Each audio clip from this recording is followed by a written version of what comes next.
안녕하세요. 부버지 김현민 기자입니다.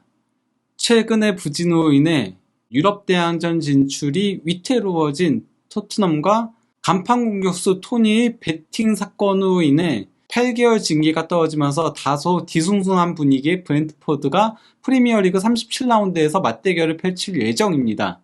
토트넘과 브렌트포드의 경기는 한국 시간 20일 밤 8시 30분 토트넘 허스퍼 스타디움에서 열릴 예정입니다. 양 팀의 프리미어리그 37라운드 경기를 프리뷰해보도록 하겠습니다. 먼저 토트넘은 빌라와의 맞대결에서 1대2로 패하면서 아스널 원정에서 3대0 대승을 거둔 브라이턴에게 6위 자리를 내주면서 컨퍼런스 리그 진출권인 7위로 내려앉고 말았습니다. 게다가 에스턴 빌라와는 승점 동률을 이루게 됐죠. 골득실에서 토트넘이 플러스 6골로 빌라 플러스 4골에 근소하게 앞서고 있을 뿐입니다. 그나마 위안거리라면 오늘 19일 새벽에 열린 뉴캐슬하고의 경기에서 브라이턴이 1대4 대패를 당했다는 사실이죠. 이와 함께 토트넘은 브라이턴보다 한 경기를 더 치른 상태에서 승점 1점 차로 추격하고 있는 모양새입니다. 토트넘은 최근 공식 대회 13경기에서 3승 4무 6패의 부진을 보이고 있습니다. FA컵에서는 하부리그팀 셰필드 유나이티드 원정에서 0대1로 패하면서 조기 탈락했고요. 그리고 또 이제 그 하위권 팀인 울버햄튼한테 0대1로 패했고요. 그리고 AC 밀란하고의 챔피언스 리그 16강 2차전 홈경기에서 0대0 무승부에 그치면서 1차전 0대1 패배에 이어서 1무 1패로 탈락의 고배를 마셔야 했습니다. 그나마 승격팀 노팅엄 포레스트한테 3대1로 승리를 거뒀으나 이어서 최하위 팀인 사우스햄튼에게 3대3 무승부에 그치면서 안토니오 콘테 감독이 경질됐고요. 그리고 또 하위권 팀인 에버턴에게 1대1 무승부에 그쳤습니다.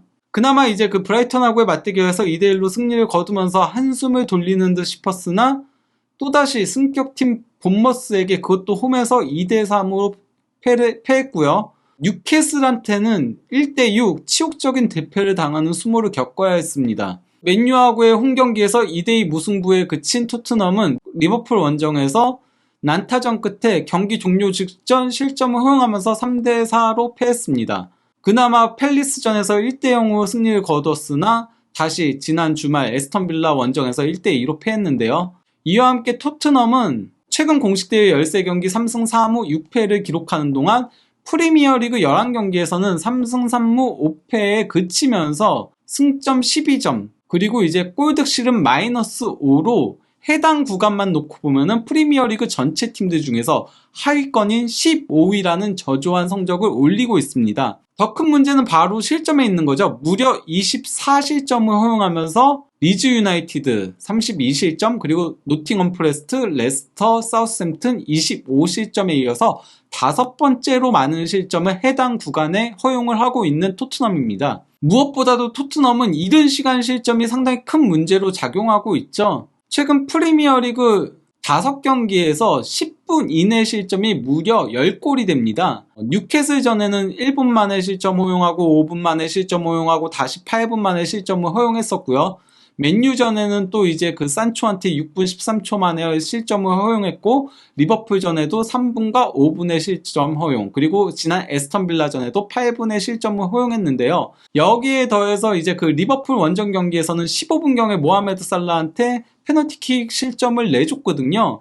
이와 함께 토트넘은 최근 5경기에서 15분 이내 실점이 8실점인데요. 이번 시즌 토트넘의 15분 이내 실점이 전체로 따지면 14실점으로 2011-12 시즌 16실점의 울버햄튼과 1994-95 시즌 15실점의 입스위치에 이어서 최다 실점 3위를 기록 중에 있습니다. 이제 그 남은 2경기에서 만약에 2실점을 더 15분 이내에 허용을 한다면은 역대 프리미어리그 15분 이내 단일 시즌 최다 실점 타이를 기록하게 되는 거고요. 3실점 허용하게 되면은 울버햄튼의 기록마저 깨면서 역대 프리미어리그 단일 시즌 15분 이내 실점 최다라는 불명예를 얻게 되는 셈이죠. 비단 그 빌라전은 이른 시간 실점만이 문제가 아니었습니다. 전반전은 단 한 번의 슈팅도 가져가지 못하면서요. 압도당했었는데요.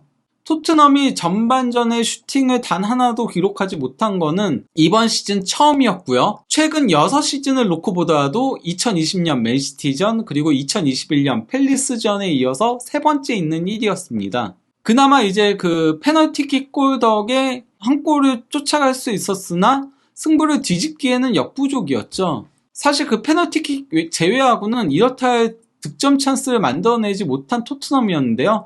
토트넘이 빌라전에 드러낸 문제점은 바로 이제 빌라의 압박에 완전히 공략을 당했다는 데에 있습니다. 하이 턴오버 수치를 놓고 보면 하이 턴오버는 이제 그 공격 진영에서 상대 실수를 유발해가지고 공격을 하는 거를 얘기를 하는 건데요.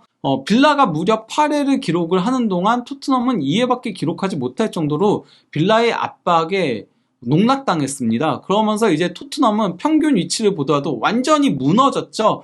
그러면서 선수들이 상대 진영으로 넘어갈 수가 없었어요. 말 그대로 압박에 계속 밀려나면서 평균 위치 자체도 무너졌고 전원 다 중앙에 몰려 있었고 그저 토트넘이 할 수 있는 공격 방식이라고는 손흥민 선수의 라인을 상당히 높게 올리는 에스턴 빌라의 뒷공간 공략 이거밖에 없었던 거였는데요. 문제는 빌라가 이 경기에서 오프사이드 트랩을 상당히 잘 썼다는 데 있어요. 그러다 보니 이제 빌라는 이 경기에서 무려 오프사이드 트랩을 9회나 성공을 시켰는데요. 이번 시즌 한 경기 최다 오프사이드에 해당합니다. 토트넘 입장에서는 오프사이드 반칙 한 경기 최다라는 수모를 기록한 거나 마찬가지였던 거였죠. 특히 빌라가 이 경기에서 라인을 굉장히 많이 끌어올렸다는 걸 확인할 수 있는 게 저기 그 하프라인 근처에 손흥민 선수가 3번 걸려있죠. 그리고 또 이제 케인 선수가 1번 걸려있는데 저 지점에서도 옵사이드 반칙이 나올 정도로 빌라는 압박을 굉장히 높게 가져갔다는 거예요. 그 정도로 빌라는 이 경기에서 수비 라인을 굉장히 높게 가져갔다는 거예요. 반면에 토트넘은 이거를 제대로 풀어나가지 못한 채 그냥 그저 롱볼로 전방에 있는 손흥민 선수의 뒷공간 파헤치기만 어떻게든 해보려고 했다는 것밖에 되지 않는 거죠. 그나마 이제 토트넘 입장에서 위안거리라면은 이번 시즌 홈에서는 나름 괜찮은 성적을 올리고 있다는 데에 있습니다. 홈 성적은 12승 1무 5패로 홈 성적만 놓고 보면 프리미어리그에서 5위에 위치하고 있습니다. 거기다가 최근 6경기에서도 4승 1무 1패를 기록하고 있고요. 반면에 이제 토트넘이 이번 시즌 고전을 면치 못하는 거는 원정 부진에 있는 건데요. 원정에서는 5승 5무 8패 승점 20점으로 9위에 위치하고 있습니다. 그리고 여기서 조금 위안거리가 있다면 브렌트포드 역시 원정에서는 4승 7무 7패로 11위에 위치하고 있다는 거죠. 그러니까 브렌트포드의 현재 순위 대비 원정 성적은 더 좋지 않다는 점입니다. 거기다가 브렌트포드가 최근 원정 6경기에서 2승 1무 3패를 기록 중에 있고요. 토트넘의 최근 그 홈 8경기 성적을 놓고 보더라도 6승 1무 1패로 상당히 후성적을 올리고 있습니다. 무엇보다도 맨시티하고의 홈 경기에서 퇴장자가 발생했음에도 1대0으로 승리를 했고요. 웨스트햄한테 2대0 승리, 첼시한테 2대0 승리, 노팅엄한테 3대1 승리, 그리고 또 이제 브라이턴한테 2대1로 승리를 했죠. 본머스한테 2대3 패배는 좀 아쉬운 결과라고 할 수 있겠지만 맨유전에 먼저 이 실점을 허용하고도 후반전에 2대2 무승부를 만들어냈고요. 그리고 팰리스전에 1대0으로 승리를 거뒀습니다. 그리고 브라이턴은 최근 원정 9경기에서 2승 3무 4패를 기록 중에 있는 거고요. 그 2승은 최하위 팀인 사우스햄튼과 램파드 감독 밑에서 전패 행진을 이어오고 있었던 첼시였던 거였고요. 이번엔 그러면 원정팀 브렌트포드의 상황을 살펴보도록 하겠습니다. 브렌트포드는 한동안 3연패 포함 5경기 2무 3패의 슬럼프에 빠져 있었으나 최근 5경기에선 3승 1무 1패로 분위기 반등에 성공했습니다. 특히 이제 에스턴 빌라전 1대1 무승부가 컸죠. 그러면서 그 첼시전 2대0 승리에 더해 노팅엄전 2대1로 승리를 했고 비록 최근 무서운 연승 행진을 달리고 있는 리버풀에게 0대1로 아쉽게 패했으나 다시 이제 웨스트햄한테 2대0으로 승리를 거뒀습니다. 다만 이제 브렌트포드는 간판 공격수인 아이반 토니가 배팅 규칙 위반으로 인해 8개월 축구 활동 정지 처분이 내려지면서 토트넘전부터 출전할 수 없게 됐다는 악재가 발생을 한 건데요. 토니는 뭐 이제 그 브렌트포드에선 대체 불가 선수라고 할 수 있죠. 프리미어리그 전체를 놓고 보더라도 20골로 득점 3위에 당당히 이름을 올리고 있었고요. 브렌트포드의 팀 득점이 54골이거든요. 근데 아이반 토니가 20골 4도움, 즉 공격 포인트를 24개를 기록을 하면서 팀 전체 득점의 44%의 비중을 차지하고 있었습니다. 토니 다음으로 골이 많은 선수가 음부에모 7골이고 그 다음이 이제 위사 6골을 기록하고 있었던 거였죠. 즉 토니의 공백은 상당히 크게 작용을 할 거라고 할 수 있겠는데요. 토니가 뭐 단순히 골만 넣는 게 아니고요. 토니는 공중볼 경합도 프리미어리그 전체 선수들 중에서 최다를 기록할 정도로 브렌트포드가 롱볼 축구를 상당히 많이 구사를 하거든요. 그러면서 토니를 향해서 볼을 많이 올리는데 이 루트가 사라지게 된다는 거죠. 거기다가 공중볼 획득 횟수도 109회로 두 번째로 많은데 가장 그 확실한 공격 루트가 사라지게 된다라고 할 수 있겠습니다. 이제는 뭐 롱볼을 하고 싶어도 받아줄 선수가 전방에 없다라고 할 수 있겠죠. 음부에모라던가 위사 같은 공격수들은 높이의 강점이 있는 선수들이 아니니까요. 이 선수들은 드리블로 치고 가는 유형이거든요. 거기다가 토니는 이제 오프사이드도 프리미어리그 전체 선수들 중에서 제이미 바디에 이어서 두 번째로 많은 27회를 기록할 정도로 상대 배우를 침투해 들어가는 데에도 상당히 능한 선수고요. 그리고 또 이제 그 파울 획득도 74회로 공동 5위를 기록할 정도로 토니가 상당히 많은 견제를 받았던 선수였어요. 근데 이제는 토니를 견제하지 않아도 된다는 거죠. 상대팀 입장에서는요. 이번 경기에서 브렌트포드 선수들 중에서는 가장 주목받는 선수는 바로 라야라고 할 수 있겠는데요. 왜냐면은 라야가 토트넘 영입설의 이름을 오르내리고 있기 때문입니다. 이건 이제 그 토트넘 내부 기자인 맨로 기자가 텔레그래프 기사를 통해서 토트넘이 요리스를 보내고 라야 영입을 노린다라고 기사를 올린 건데요. 여기서 이제 그 맨로 기자도 라야와 토트넘의 맞대결이 많은 이슈거리라는 거를 본문 내용에 적어놨습니다. 뭐라고 했냐면요.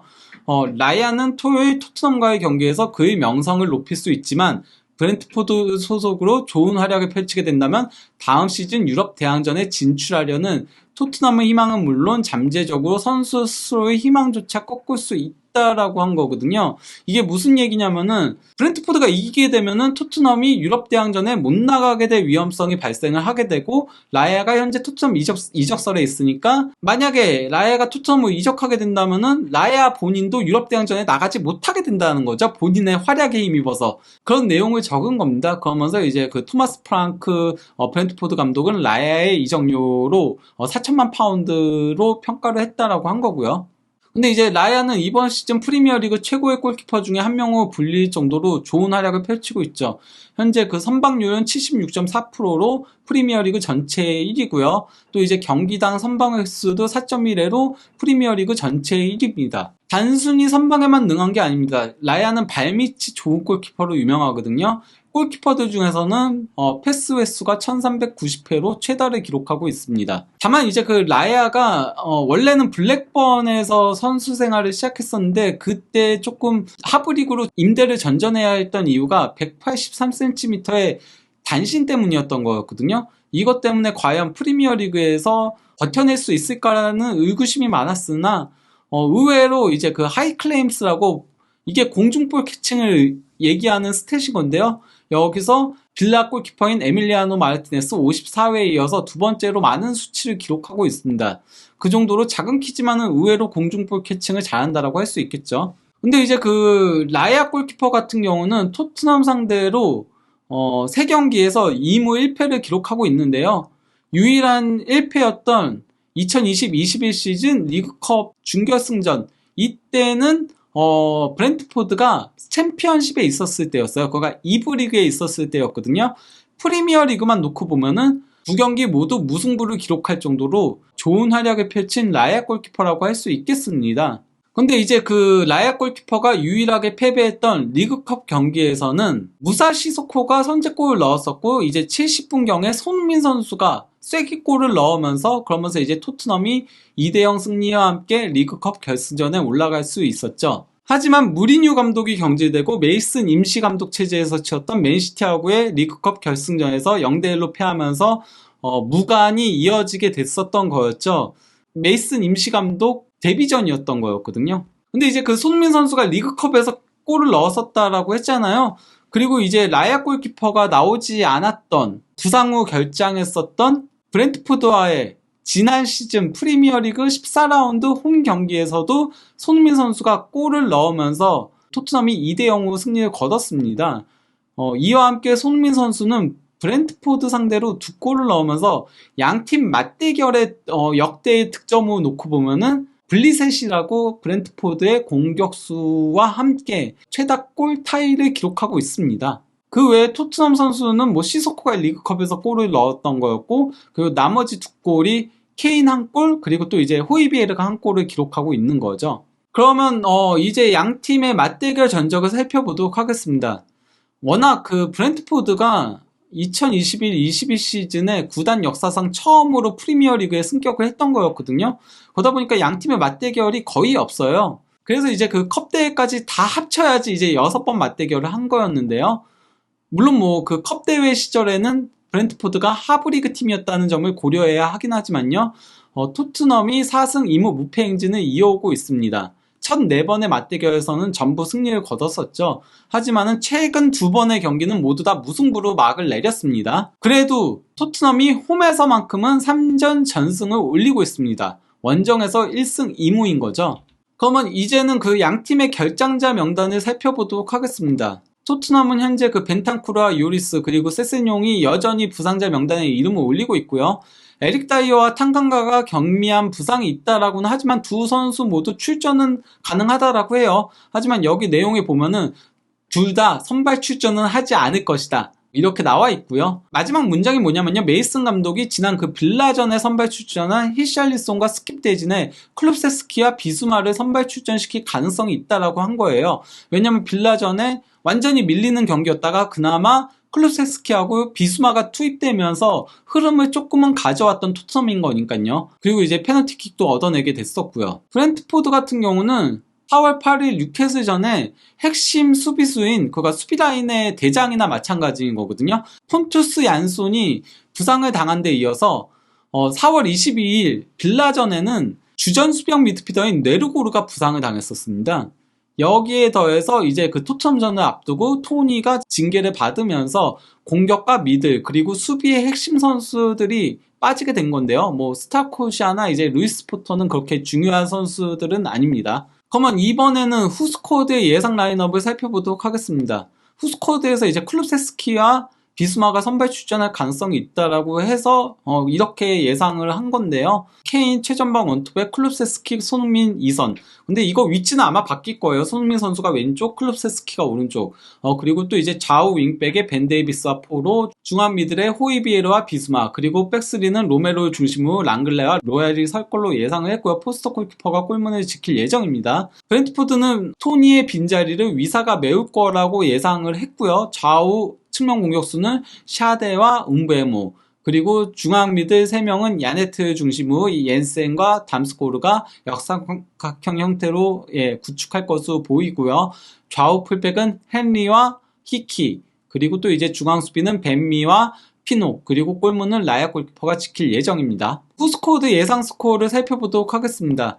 토트넘의 2대1 승리를 예상을 했는데요. 그 근거로 뭐라고 했냐면요. 첫 번째, 토트넘은 최근 6경기 중 단 1승만을 거두면서 최종전을 향하는 시점에 쩔뚝거리고 있다. 토트넘은 핫스퍼 스타디움에서 최근 8경기 중 6승을 올리면서 최소 홈에선 탄탄한 성적을 올리고 있지만 프리시즌 낙관론을 감안할 때 실망스러운 캠페인이었다. 아무래도 그 지난 시즌 콘테 감독이 부임하고 나서 특히 후반기 때 쭉 올라왔었잖아요. 그래서 이번 시즌 더 좋은 성적을 올릴 수도 있지 않을까라는 낙관론이 있었으나 현재로는 유로파리그 진출도 간당간당한 상태이다 보니까 이런 얘기를 한 거고요. 두 번째, 브렌트포드는 웨스트햄에 2대0으로 승리하면서 최근 4경기 중 3승을 올렸다. 하지만 비록 브렌트포드가 최고 득점자 없이 웨스트햄을 이겼다고 하더라도 이 경기 이제 토니가 빠졌었거든요. 그래서 아마도 토니의 징계가 웨스트햄전 전에 이미 브렌트포드 구단에 알려진 게 아닌가 싶다라는 의혹이 있긴 했었는데요. 웨스트햄을 토니 없이 승리했다라고 하더라도 토니의 부재는 큰 타격으로 작용할 것이다 라고 한 거고요. 마지막으로 토트넘은 브렌트포드 상대로 4경기에서 2승 2무를 기록하고 있고, 홈팀 토트넘은 2022-23 시즌 마지막 홈경기에서, 이게 그 홈경기 마지막 경기거든요. 모든 전리품을 획득할 수 있을 것이다. 여기서 모든 전리품은 바로 승점 3점을 얘기하는 겁니다. 프리미어리그 37라운드 그 토트넘과 빌라, 브라이턴의 일정을 살펴보도록 하겠습니다. 토트넘은 브렌트포드와 경기를 가진다라고 했고요. 에스턴 빌라는 최근 무서운 연승 행진을 이어오고 있는 리버풀 원정을 떠납니다.